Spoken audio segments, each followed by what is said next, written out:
이강인의 소속팀 파리 생제르맹이 이적 시장에서 어마어마한 돈을 쓰고 단 한 번도 유럽 축구연맹 챔피언스리그 우승을 경험하지 못했습니다. 축구 콘텐츠 제작소 스코어90은 SNS를 통해 2011년 카타르 인수 후 PSG는 20억 유로 한화 약 2조 9,404억 원을 선수 영입에 투자했음에도 챔피언스리그 타이틀을 아직도 얻지 못했다라고 게시했습니다. 2011년 카타르 스포츠 투자청은 프랑스의 수도 파리에 연고를 둔 PSG를 인수했습니다. 카타르의 막대한 자본력을 등에 업은 PSG는 이적 시장이 개장할 때마다 큰 손 역할을 했습니다. PSG는 선수단을 강화하기 위해 이적 시장에서 매번 지갑을 열었습니다. 수많은 스타 선수들이 PSG를 거쳐갔는데요. 2012년부터 질라탄, 티아고 실바, 네이마르, 음바페, 리오넬 메시가 있었습니다. 이외에도 베컴, 디마리아, 카바니 등 세계 정상급 선수가 즐비했습니다. PSG가 선수 영입에 20억 유로를 쓸 정도로 적극적인 투자를 감행한 결정적인 이유는 유럽 최강팀이 되기 위해서였습니다. 1970년 창단한 PSG는 44년 동안 단 한 번도 챔피언스리그 정상에 오른 적이 없었습니다. QSI는 챔피언스리그 우승에 대한 의지를 드러냈습니다. 카타르의 공격적인 투자에도 PSG는 지금까지 챔피언스리그 왕좌를 거머쥐지 못했습니다. 여기에 이강인 선수가 아닌 일본의 구보가 아시아 선수 중 시장 가치가 가장 높은 것으로 평가되어 화제입니다. 레알 소시에다드에서 뛰고 있는 선수가 파리 생제르맹에서 뛰고 있는 선수보다 더 높은 가치를 부여받은 것이 화제인데요. 국제축구연맹 피파 산하 국제스포츠연구센터는 9일 아시아 출신 선수 중 시장 가치가 높은 10명을 소개했습니다. 매체가 소개한 시장 가치가 높은 아시아 선수 10명 중 한국 선수는 4명, 일본 선수는 6명이었습니다. 매체는 일본의 구보의 시장 가치를 9,200만 유로 약 1,366억 원로 책정해 아시아 선수 중 몸가치 가장 높은 선수로 소개했습니다. 구보는 지난 2022년도 시즌부터 레알 소시에다드에서 활약하고 있는 가운데 2023년도 프리메라리가에서 30경기에 출전해 7골을 터뜨리는 활약을 펼쳤습니다. 구보에 이어 이강인이 시장가치 4,970만 유로 약 738억 원로 아시아 선수 중 두 번째로 시장가치가 높았습니다. 이강인은 파리 생제르맹에서 5골 5어시스트를 기록하며 프랑스 리그앙, 트로페 대 샹피용, 쿠프 드 프랑스 상관왕 주역 중 한 명으로 활약했습니다. 프리미어리그 브라이튼 소속인 일본의 미토마가 시장가치 4,370만 유로 약 649억 원으로 아시아 선수 중 시장가치가 세 번째로 높았습니다. 바이에른 미넨 데뷔 시즌에 고전한 김민재는 시장가치 4,060만 유로 약 603억 원으로 아시아 선수 중 시장가치가 네 번째로 높았습니다. 이강인이 다음 시즌에도 파리 생제르맹에 남을 수 있을까요? 현지 매체가 대대적으로 보도한 내용에 따르면 파리 생제르맹은 음바페가 나가게 되면서 이강인을 포함한 이번 시즌 신입생 11명도 예외 없이 많이 포함된 살생부가 공개되었다고 합니다. 살생부는 무려 7명이라고 합니다. 이에 이강인의 미래에 대한 관심이 높은데요. 자세한 내용 함께 살펴보도록 하겠습니다.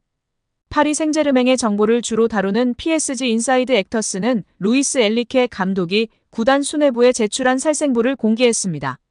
다음 시즌 엘리케 감독에게 더 많은 권한을 제공할 예정인 파리 생제르맹이라 매각과 잔류로 나뉘어진 명단에 눈길이 쏠립니다. 이강인은 엘리케 감독이 꾸준히 신뢰했던 대로 잔류 대상으로 분류됐습니다. 올 시즌 파리 생제르맹 유니폼을 입은 이강인은 엘리케 감독의 시험대를 잘 통과했습니다. 전반기만 하더라도 확고한 주전으로 볼만한 입지를 자랑했습니다. 위치를 가리지 않는 멀티플레이어 능력으로 엘리케 감독에게 큰 신임을 받았습니다. 재능에 상당한 만족감을 표했는데요. 엘리케 감독은 지난해 연말 스페인 프리메라리가를 안 보는 이들에게 이강인은 아마 조금 생소한 선수일 것이라고 입을 연 뒤 이강인은 오른쪽 윙어, 왼쪽 윙어를 맡았다. 매우 중요하다. 이강인은 기술적인 능력을 갖고 있다. 그리고 팀을 위해 자신을 희생한다고 지금까지 유효한 긍정평가를 내놓았습니다. 이강인도 이를 증명하듯이 입단 첫 시즌임에도 모든 공식전에서 4골 4도움을 기록하며 그라운드 전역에서 영향을 발휘하고 있습니다. 이강인의 활약을 발판 삼아 파리 생제르맹은 젊고 유망한 선수 위주로 색채를 달리하는 프로젝트를 시작했습니다. 이강인과 지난해 여름 이적료 2,200만 유로 약 342억 원의 5년 계약을 체결한 파리 생제르맹은 적은 투자로 장기적인 미래를 확보했다는 평가를 듣고 있었습니다. 이제 파리 생제르맹은 새 판을 짜야 하는데요. 킬리안 음바페도 올 시즌을 끝으로 파리 생제르맹을 떠나기에 엘리케 감독의 계획에 힘을 실어줄 심산입니다.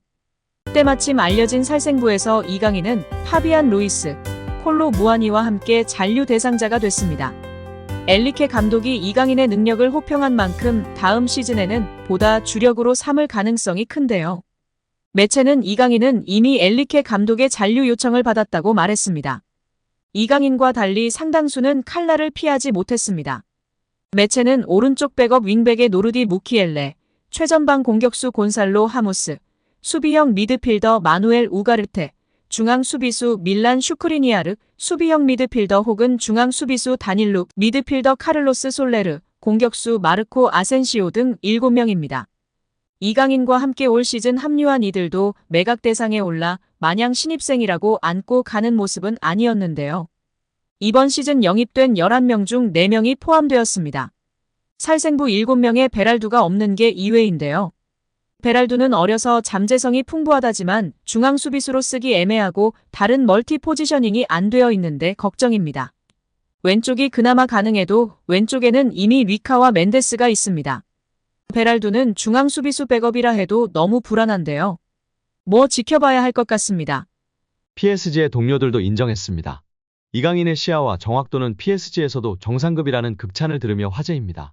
프랑스 베팅업체 파리온스 스포츠는 유튜브 채널에 2개의 쇼츠 영상을 올렸습니다.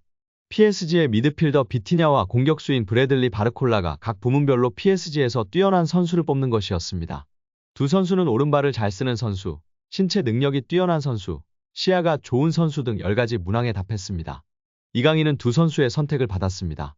비티냐는 시야가 좋은 선수의 이강인을 뽑았고 바르콜라는 정확도가 높은 선수의 이강인을 선정했습니다. 두 선수는 이외에도 오른발을 잘 쓰는 선수로 킬리안 음바페를 선정하는 등 공통된 답변을 내놨습니다. 비티냐와 바르콜라는 이강인의 동료이자 경쟁자라고 할 수 있는데요. 경쟁자인 두 선수가 이강인을 뛰어나다고 선정해 이 선택이 의미 있다고 할 수 있습니다. 비티냐는 중앙 미드필더, 바르콜라는 좌측 윙어로 뛰지만 이강인은 두 포지션을 모두 소화하기에 경쟁하는 선수들입니다. 이강인은 PSG에서 공격진의 거의 모든 포지션을 소화하고 있습니다.